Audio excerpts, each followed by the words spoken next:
الحمد لله رب العالمين والصلاة والسلام على خير خلقه محمد وعلى آله وصحبه أجمعين وبعد. ورونو د احد غزا تیره شوله، بیا هم ویره موجود وه چې داسې نه چې کفار دویم ځلي په مدینه منوره باندې حمله ونه کړي. ځکه کفار ویلي چې موږ باید د مسلمانانو بیخ وباسو او مسلمانان د منځه ویسو. نو په دې وجه صحابه کرامو په دغه شپه باندې چې د احد نه وروسته شپه وه، پوره پیرداري او پوره استعداد حالت کې و. چې کله سبا شو، نبی علیه الصلاة والسلام صحابه کرامو ته امر وکړ چې هغه کسان چې ما سره پرون بدر ته وتلي دي، نن دې بیا د ما سره اوسي، او څوک چې د ما سره مخکې نه دي وتلي بیا دې نه اوسي. صحابه کرامو کې شهیدان دي، دغه رنګې زخمین دي، په ډېر ښه حالت کې دي. نبی علیه الصلاة والسلام ورته بیا امر کوي. نو صحابه کرامو بغیر د کوم تردد نه د نبی علیه الصلاة والسلام امر ومانه او د هغه سره ووتل. یو منطقې ته لاړه چې حمراء الاسد یې ورته ویلې. په دې کې یو صحابي و چې نوی مسلمان شوی و، معبد الخزاعي ورته ویلي. نبی علیه الصلاة والسلام هغه ته ویلي چې ته چې وسه دې کېږي دا مشرکان د موږ نه منع کړه.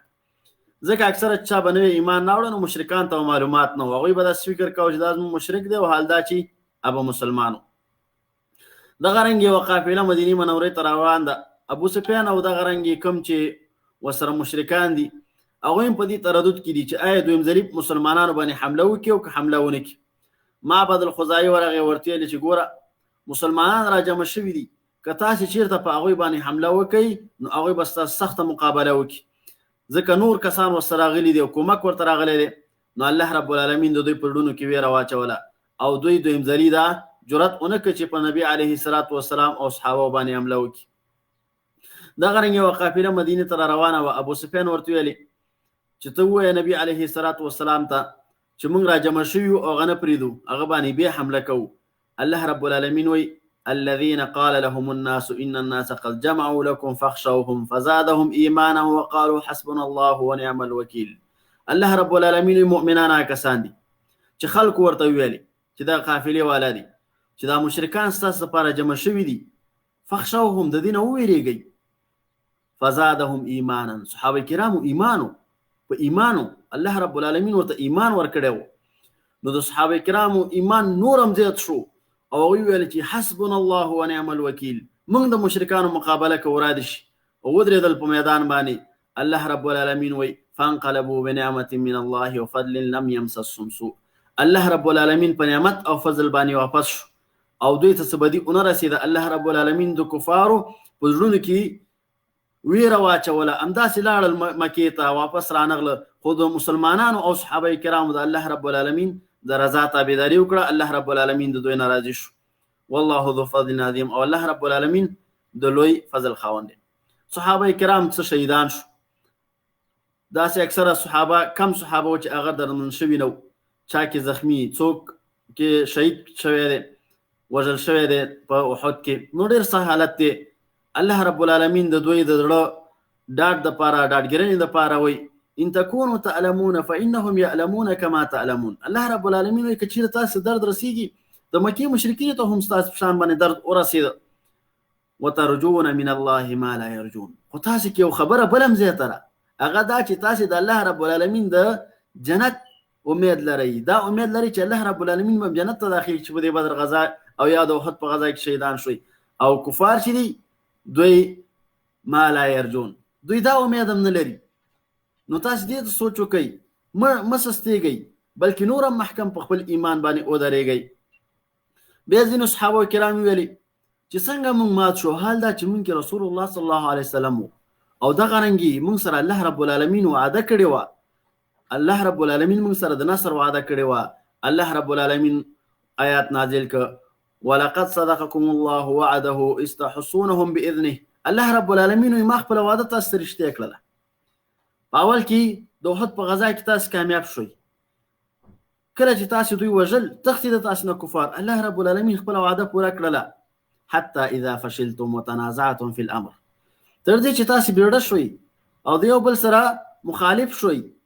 وعصیتم من بعد ما اراکم ما تحبون، او تاسو ولیده هغه څه چې تاسو خوښه ګڼله چې غنیمتونه و، منكم من يريد الدنيا ومنكم من يريد الاخره زینه د تاسو نه داسې و چې د دنیا اراده لرله چې د هغې نه ولیدل چې غنیمتونه دي نبی علیه الصلاة والسلام د امر نافرمانی وکړله سره دي چې دا د صحابه کرامو خپل اجتهاد خو د نبی علیه الصلاة والسلام نافرمانی ورکې وشوه نو چې کله تاسو دا کار وکړو چې کله عذاب راشي بیا عذاب عامي داسې خو نه کېږي چې څلوېښت کسه کوم صحابه چې راښکته شوي دي همغه د ناکام شي او نور د کامیاب شي او نور د غزا وګټي بلکې چې کله عذاب راشي بیا عامي نو هغه صحابو د نافرمانی د وجې نه الله رب العالمین ورته ذکر کوي چې تاسې باندې دا سختي راغله حتی نبی علیه الصلاة والسلام ته دومره سختي ورسېده نږدې و چې شهید شي مخ مبارک زخمی شو غاښونه مبارک مات شو دا سختي ورسېده ستاسې په وجه باندې ستاسې د نافرمانی په وجه باندې نو الله رب العالمین ولقد اعفى عنكم الله رب العالمین ډیر غفور رحیم ذات دی ورونو الله رب العالمین ورته وایي چې سره دی چې دا هر څه مو کړو دا سختي ورته ورسېده خو بیا هم ما تاسو ته بخښنه کړې ده والله ذو فضل على المؤمنین او الله رب العالمین د لوی فضل خاوند دی په مؤمنانو باندې الله رب العالمین مؤمنانو ته بخښنه او مغفرت کوي سره دی چې دا نافرماني مو کړه سره دی چې دا سختي تاسو ته نافرماني په وجه ورسېده خو بیا هم الله رب العالمین تاسو ته د دې عفو وکړه او مغفرت یې ورته نصیب کړه عبد الله ابن ابي ابن سلول او دغه رنګ منافقان ویلي چې ګوره ځکه د 300 کسانو په مشرۍ د نبی علیه الصلاة والسلام د لښکر نه وګرځېده صحابه کرام ډل نه وګرځېده منافقین نو دوی به ویل چې یاره ګوره دوی زموږ خبره ونه منله که دوی من سره وی نو دوی به نه مړه شوي دوی به اوس روغ جوړ سختي ورته ورسېده الله رب العالمین وی چې دوی وی که چېرته دوی من سره وی ما ماتوا وما قتلوا دوی به نه مړه شوي او نه به وژلی شوي قل فادرؤوا عن انفسکم الموت الله رب العالمین وی دا خو اسانه خبره ده تاسې اوس د ځان نه مرګ منع کړئ چې دا صحابه کرام تاسو وی چې مونږ سره پاتې شي چې مړه نه شي نو تاسو ته چې دومره تکړه استئ چې تاسو ته کله مرګ راته نو دا مرګ د ځان نه منع کړئ کوم صحابه کرام چې بدر یا په احد کې شهیدان کړی شو اخو د الله رب العالمین جنت ته داخل کړ او تاسو منافقینو به کم ځئ ځان سره سوچ وکړئ د خپل ځان غم وخورئ چې د نورو خلکو غم در سره دی د دې نه وروسته یو دوه د عدل او قاره قبیلې ورته ویلې د هغوی څه ډله راغله نبی علیه الصلاة والسلام ته ویلي چې موږ سره صحابه ولېږه چې موږ ته تعلیم وکړي د دین تعلیم موږ ته راکړي او دعوت وکړي نبی علیه الصلاة والسلام شپږ یا لس صحابه ورسره کړل چې په دې کې زید رضی الله عنه دغه رنګ خبیب رضی الله عنه دې ظالمانو هغه بوتله او د هغوی سره غدر وکړو دوکه او خیانت یې ورسره وکړ دا صحابه کرام یې شهیدان کړ غیر د دغه دوه صحابهونه چې دوی په مکه کې خرڅ کړ زید رضی الله عنه دغه رنګ خبیب رضی الله عنه خبیب رضی الله عنه ډېرې ناشنا واقعې او کیسې دي دې مشرکانو به تړلی الله رب العالمین به ورته میوې په بې وخته ټیم ورکولې انګور به ورسره او حال دا چې مکه کې انګور نه پیدا کېده اوسنی وخت نو چې د بل ملک زر راورسېږي او یې په سلاجو او یخچالونو او دې شیانو کې وساتي بلکې هغه وخت کې به چې کله میوه موسم به ختم شو بیا به میوه نه وه خو الله رب العالمین د ته دغه خبیب رضی الله عنه ته رزق ورکاو نو دغه رنګې دوی خبیب رضی الله عنه ته ویلي ابو سفیان ورته ویلي که ته دا خوښه ګڼئ چې محمد صلی الله علیه وسلم دې ستا په ځای او ته دې په کور کې بېغمه ناست هغې ویله زما دې په الله قسم وي د نبي علیه الصلاة والسلام صحابه وایي زما دې په الله قسم وي چې زه دا خوښه نه ګڼم چې نبي علیه الصلاة والسلام ته د یو اغزي قدر نقصان هم ورسېږي چې زه په هر حال کې یم به خو د رسول الله صلی الله علیه وسلم باندې مې یو اغزی هم پیرزو نشي چې هغه ته ورسېږي بیا چې کله دوی د دې خبیب رضی الله عنه د قتل اراده وکړله هغې ورته ویل چې ما ته دومره وخت راکړي چې یو دوه رکعته لمونځ وکړم اول دا هغه صحابي دی اول هغه مسلمان دی چې د مرګ نه مخکې مشرکانو ورته اجازت ورکړله دوه رکعته لمونځ وکړه او بعد د هغې نه مشرکانو په شهادت باندې ورسو دغه رنګې د نجد نه کسان یو کس راغی عامر ابن مالک نومېده نو هغې ته نبي علیه الصلاة والسلام د اسلام دعوت وکړ نو هغې ویلې چې یاره اسلام قبول نه کړ خو ما سره څه کسان ولیږه نو زه په نجد کې به دعوت وکړي نو نبي علیه الصلاة والسلام ورسره 80 صحابه کړ چې زه دا به دعوت کړي دې د 80 صحابه بوتلل یو کوی ورته ویلي معونه په نوم چې کله دې ورسېدل په دې کې یو صحابي چې حرام ابن ملحان نومېده رضی الله عنه تکړه صحابي یعنې علمي لحاظ باندې نو دای د مشرکانو یو مشر ته ولېږه د الله دشمن ته چې عامر ابن طفیل نومېده. نو چې کله هغه ته ورغی خو دعوت قبول نه کړ بلکې یو کس ته یې ویل چې دا شهید کړه، هغه شهید کړه. وروسته هغې نه راغله او دا نور صحابه اویا کس صحابه یې هم شهیدان کړل د خیانت او د دوکې د وجې نه. نو نبي علیه الصلاة والسلام سخت خفه شو. 10 صحابه ملګري، تکړه ملګري، علما ملګري، هغه په مخکې قبیلې شهیدان کړل، هغې ظالمانو ورسره خیانت وکړ قبایلو. وروسته دې اویا صحابه ورسره دې ظالمانو خیانت وکړ. نبي علیه الصلاة والسلام په دې باندې ډېر سخت خفه شو، تر دې چې یو میاشت کامل په دوی باندې په لمانځه کې بددعایي وکړله. حتی د سهار په لمونځ کې به نبي علیه الصلاة والسلام قنوت کاوه، په دوی باندې به بددعایي کوله په دې مشرکانو باندې. ځکه د نبي علیه الصلاة والسلام اویا کس هغه ملګري چې علما صحابه په دین باندې پوه وو، دې دپاره یې لېږلي شو دوی ته دین وښی، دې ظالمانو شهیدان کړل. د دې نه وروسته بنو نذیر یهودو چې وکتل چې مسلمانان په احد کې ناکام شول، مخکې بنو قینقاع لیدلي یو څه یې لیدلي وو، خو چې کله یې وکتل نو دوی هم یو څه جرأت پیدا کړ. دې وجې نه د هجرت څلورم کال نبي علیه الصلاة والسلام لاړو بنو نذیرو ته. ابوبکر او عمر هم ورسره دي رضی الله عنهما، نور بعض صحابه هم ورسره دي. دوه د کلاب د قبیلې نه هغه وژل کړی شوي وو. نبي علیه الصلاة والسلام ویل چې په دې کې د دیت تاسې کومک وکړئ، ځکه دا د مسلمانانو او د یهودو ترمنځ خپل تعهد و. کله چې نبي علیه الصلاة والسلام هغوی ته ورغی، هغوی ورته ویل چې بالکل صحیح ده، یو دیوال سره یې کېنو. او دې وخت کې لاړل خپلو کې یو بل ته ویلې چېرې داسې یو کس پیدا نه شي چې دا نبي علیه الصلاة والسلام شهید کړي او دې لانجې نه موږ خلاص شو. هر وخت تعهدات دي او کله دیت دی د دوی په خپل ذهن کې. نو دوی کې یو بدبخته انسان چې عمر ابن جحاش نومېده، دی ویل زه به دا کار وکړم. ګټه یې راواخیستله، غټه تیږه یې راواخیستله. نبي علیه الصلاة والسلام په ناخبرۍ کې ناست دي، په دې کې سوچ کې هم دا نه ګرځي چې یهودان به داسې یو کار وکړي. په دې وخت جبریل علیه الصلاة والسلام راغی او محمد صلی الله علیه وسلم ته خبر ورکړ چې کفار غواړي د یهودو چې کوم کفار دي چې تا شهید کړي او د دې جنازه. نو هغه لاړه د هغه ځای نه صحابه کرامو چې وکاته نبي علیه الصلاة والسلام څه شو، هغوی هم ورپسې راغلل. وروسته هغې نبي علیه الصلاة والسلام هغوی ته خبر ورکړ چې دوی خو داسې زما د قتل اراده کړې وه. نو دې نه وروسته نبي علیه الصلاة والسلام محمد ابن مسلمه ورته ولېږه، صحابي رضی الله عنه، او ورته یې ویلې چې 10 ورځې به تاسې په دې ځای کې تېروئ او د 10 ورځو نه بعد دلته ونه ګورم، په دې ځای نه وځئ د مدینې نه بل خواته ځئ. چې کله تاسې موږ سره غدر کوئ په مدینه کې دلته اوسېږئ، موږ هم په دې نه مجبورو چې حتمن مسلمانان شي، بیا هم تاسې په خپله وعده باندې هم حتی وفا نه کوئ، نو د دې ځای نه ووځئ. نو هغوی هم تیاری شروع کړه چې دې ځای نه ووځي. په دې وخت کې عبدالله ابن ابی ابن سلول ورغی او ورته یې ویلې چې دې ځای نه ولې وځئ، زه ستاسې کومک کومه. الله رب العالمين وي ألم تر إلى الذين نافقوا يقولون لإخوانهم الذين كفروا من أهل الكتاب لئن أخرجتم لنخرجن معكم. الله رب العالمين وي تنقول كسان تشي منافقان دي چې عبد الله ابن ابي ابن سلول او د چې کوم ملګري دي چې دوی هغه کسانو ته وایي چې دوی په کفر کې ورونه دي د اهل کتابونه چې دغه بنو نذیر دي چې تاسې دې نه مو وځئ، او که چېرته تاسې ووځئ نو خامخا موږ تاسې سره وځو. ولا نطيع فيكم احدا ابدا، او موږ ستاسې ځکه ظاهرا خو د اسلام ظاهر کړو، نو ورته ویل چې موږ هېڅ کله د بل چا تابعداري ستاسې په مخالفت کې نه کوو، چې څوک تاسو سره جګړه کوي موږ تاسو سره یو، مخالف کس سره نه یو، نبي علیه الصلاة والسلام سره نه یو. وإن قتلتم لننصرنکم، او بیا ورسره وعده وکړه که چېرته تاسو سره نبي علیه الصلاة والسلام د جنګ اراده لري نو موږ ستاسې امداد کوو، نه د نبي علیه الصلاة والسلام امداد کوو. الله رب العالمین وی والله یشهد انهم لکاذبون، الله په دې باندې ګواه دی چې دوی دروغجنان دي. نو بنو نذیر چې دوی دا خبرې واورېدلې جرأت یې پیدا کړ چې زه داسې یو څوک شته چې زموږ کومک کوي.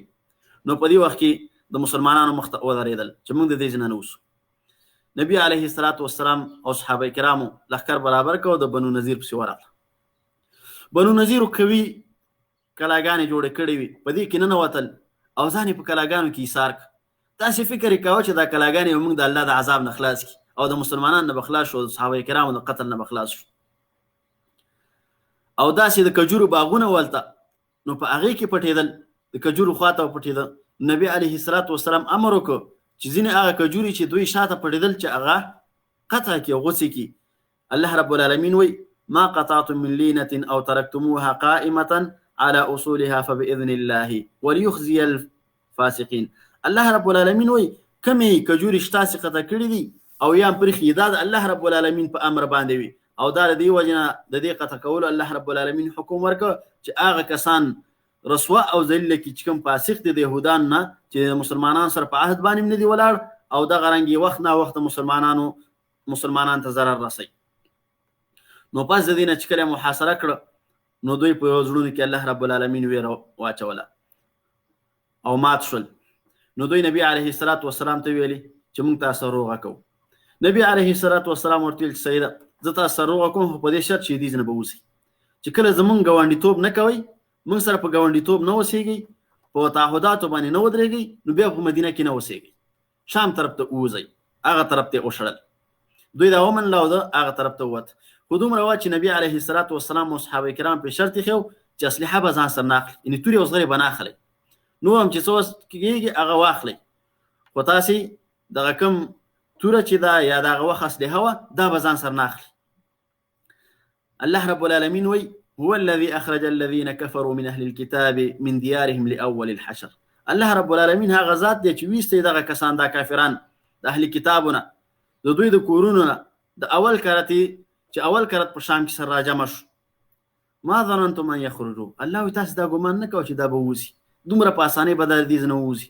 خو الله رب العالمین په زړونو کې ویره واچوله او صحابه کرامو ته الله رب العالمین دا قوت ورکړه چې دا ظالمانې د دې ځینه وویست. وظنوا انهم مانعتهم حصونهم من الله او دوی دا ګمان نه کاوه چې موږ به دې نه ووځو. دوی خو ویل چې موږ کلکې محکمې کلاګانې لرو په دې کې به موږ پټ شو د مسلمانانو مقابله به وکړو. فاتاهم الله من حيث لم يحتسبوا. دا الله عذاب ورته هغه طرف نه راغی چې دوی سوچ او فکر هم نه کوو.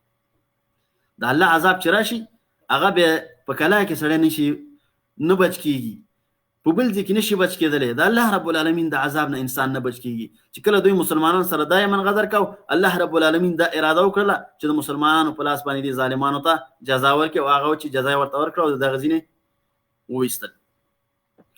راتلونکی کال شو څلورم د هجرت. نبی علیه الصلاة والسلام د 1.5 صحابه کرامو سره ووته د بدر مقام ته دویم ځلي د کفارو مقابلې ته. ابو سفیان هم د 2000 لښکرې برابر کړه د مکې نه او را روان شي د مسلمانانو مقابله وکړي. خو چې کله په لاره کې بیړه شو ځکه صحابه کرامو سره د چا مقابله نشوه کولی. د هغوی یو کس په آیت شریف کې اول یو په لسو باندې الله رب العالمین ورته امر کړی چې یو صحابي به د 10 کسانو نه تښتي. الله رب العالمین یو صحابي ته دومره طاقت ورکړی چې د 10 مقابله یې کوله او بیا وروسته چې تخفیف په حکم کې راغی هم یو صحابي به د 2 نه تښتېده د 2 سره به مقابله کوله. نو چې کله هغوی وکاته چې زموږ تعداد 2000 دی او د صحابو 1.5 دی نو الله رب العالمین په زړونو کې ویره واچوله ځکه د خپل دا کم لښکر چې هغه ورته معلومه چې بېدینه مقابله نشوه کولی او د مسلمانانو قوت ورته هم معلومه چې مسلمانان څنګه خلک دي. نو وروسته د هغې نه خپل ابو سفیان خپل دغه 2000 لښکر راټول کړه ورته ویلي سره دی چې 500 تعداد کې زیات دي. خپل لښکر ته یې ویلي چې یاره دا کال چې دی د وچکالۍ کال دی او په دې کې موږ جنګ نه کوو. ښه چې په دا وچکالۍ دی په تاسې د وچکالۍ دی خو مسلمانانو د وچکالۍ دی. خو الله رب العالمین په زړونو کې ویره واچوله او واپس لاړل. دغه رنګې د هجرت چې 5م کال شو یوه قریه وه د شام سره نږدې وه دومة الجندل ورته ویلې. په دې ځای کې به ځینې قبایل را جمع کېدل او په دې باندې لارې به چور کولې. په دې اکتفا هم ونه کړله ډېر جرأت ورته ذهن ته ورغی نو دا اراده هم وکړله چې په مدینه منوره باندې حمله وکړي. نو په دې وخت کې خبر نبی علیه الصلاة والسلام ته راغی چې دا څه قبایل دي را جمع شوي دي او لارې چور کوي او د دې سره سره دا اراده هم لري چې په مدینه باندې حمله وکړي. نبی علیه الصلاة والسلام د دوی د مقابلې دپاره 1000 صحابه برابر کړه او روان شو. دوی به داسې کول د دې په خاطر چې دوی خبر نشي د ورځې به حرکت نه کوو د ورځې به پټ شو او د شپې به حرکت کوو. د دې په خاطر باندې چې هغوی کوم تیاری ونیسي بلکې یو ناڅاپي د دښمن سره مخ شي. نو چې کله دوی ورسېدل چې قبایل دې نه خبر شو چې مسلمانان رسېدلي، هغوی هېڅ استعداد او هېڅ کوم مقابلې تیاری نه نیولې، ټول وتښتېدل. الله رب العالمین یې په زړونو کې ویره واچوله. د مسلمانانو نوم داسې و چې الله رب العالمین به د مخالفینو په زړونو کې ویره اچوله. کفارو به چې کله د مسلمان نوم واورېده، الله رب العالمین به د هغوی په زړونو کې ویره واچوله او د هغه زینه به تښتېده. دغه رنګې یو درې قبیلې چې د عطفان نه، دوی هم د هغوی په شان باندې د عرب داسې وو چې ځای به یې نه معلوم، کله به دلته راجمع شو، کله به هلته راجمع شو.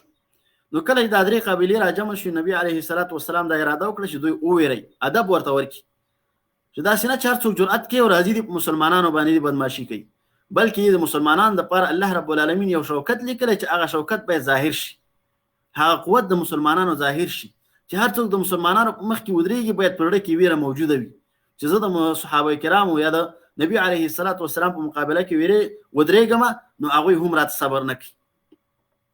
نو نبی علیه الصلاة والسلام 400 یا 200 صحابه کرام برابر کړ او د دې درې قبایلو چې د عطفان د قبیلې نه وي اصل کې د دوی مقابلې ته ووت.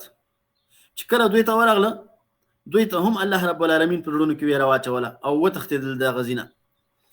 واپس نبی علیه الصلاة والسلام په لاره کې را روان دی. په دې وخت کې صحابه کرام ستړي شو، غوښتل چې دمه وکړي. هر سړی د یوې ونې لاندې کې وده شو، څملاست او استراحت. نبی علیه الصلاة والسلام هم د یوې ګڼې ونې لاندې ځان غوښتل چې استراحت وکړي او هلته وده شو او تور یې پاز وړنده کړله. په دې وخت کې نبی علیه الصلاة والسلام ساتونکی نشته دی، بلکې نبی علیه الصلاة والسلام لکه د عامو صحابو غوندې دلته څملاست. ځکه عام وخت کې به دا چې جګړو او خاص تندې ځایونو کې به نبی علیه الصلاة والسلام سره ساتونکي صحابه وو. نو کله چې نبی علیه الصلاة والسلام ویده شو، نو یو اعرابي راغی او د نبی علیه الصلاة والسلام تورې راواخیسته. په دې وخت کې نبی علیه الصلاة والسلام راپاڅېد.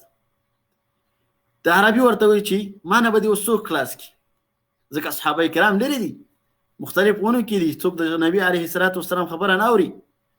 نبی علیه الصلاة والسلام ورته په ټول ثقت سره ویلي چې الله به مې درنه خلاص کړي. زمونږ یو رب دی چې کله د دنیا ټول اسباب قطع شي او یا د اسبابو سره سره موږ اول په الله باندې توکل کوو، موږ الله رب العالمین لرو، هغه ته دا امید لرو چې د سختۍ په وخت کې موږ الله ته د نجات تمه کوو او هغه ته پناه وروړو. نو چې کله نبی علیه الصلاة والسلام دا خبره وکړله، د عربي د لاسه توره ولوېدله او نبی علیه الصلاة والسلام راواخیستله. ورته ویل چې خطاب اوس ما نه څوک خلاص کړي، زما خو یو رب و چې ما هغه ته پناه ویوړله، زه یې درنه خلاص کړم، ته خو د هغې نه تمه نه لرې، ته به اوس څه کړې؟ عربي سوال وزارۍ شروع کړلې. نبی علیه الصلاة والسلام ورته ویل چې ښه ایمان راوړه. عربي ویل چې نه ایمان نه راوړم، خو یوه وعده در سره کوم چې چېرته په ټول عمر کې به زه ستا مقابلې او ستا د ملګرو مقابلې ته بیا راونوځم. نبی علیه الصلاة والسلام په دې وعده باندې خوش کړ. لاړه خپلې قبیلې ته او خلکو ته یې ویلې چې زه د داسې یو کس نه راغم چې د غوره کسان نه دی، ټول نه عزتمند دی، څوک هم داسې نه کوي چې ته په هغې باندې اسلحه اوچته کړي او د هغه د وژلو اراده وکړي او بیا هغه په تا باندې غالبه شي او بیا تا ژوندی پرېږدي. خو نبي علیه الصلاة والسلام رحمت للعالمین، د انسانانو دپاره رحمت و، بلکې د ټولو مخلوقات دپاره رحمت. نو نبي علیه الصلاة والسلام ورته عفوه وکړله. دغه رنګې یوه شپه عمار رضی الله عنه، دغه رنګې عباد ابن بشر رضی الله عنه دې صحابو په شریکه باندې پیره کوله. په دې وخت کې عباد ابن بشر به چې کله پیره کوله، نو قیام اللیل به یې کوو، الله ته به ودرېدل، لمونځ به یې کوو. نو دی په لمانځه باندې ولاړ دی، تلاوت کوي، د مشرکانو طرف هغه شی راغی، پرې ولګېده، لمونځ یې قطع نه کړه. بل غشی راغی، دغه عباد رضی الله عنه پرې ولګېده، بیا هم لمونځ قطع نه کړه. درېیم غشی راغی، په دې کې عمار رضی الله عنه راپاڅېده چې ګوري د دې صحابي نه وینې روانې دي. نو تا به زه راپاڅولی وم، وایي ما د یو صورت ویلی، د تلاوت مې کوه، د الله رب العالمین قرآن مې تلاوت کوه، نو دا مې خوښه نه ګڼله چې دا زه په منځ کې قطع کړم، اگر که زه زخمي یم. نو صحابه کرامو ته الله رب العالمین داسې طاقت ورکړی و. په همدې سره نن ورځ بیان بس دی انشاءالله. واخر دعوانا الحمد لله رب العالمین.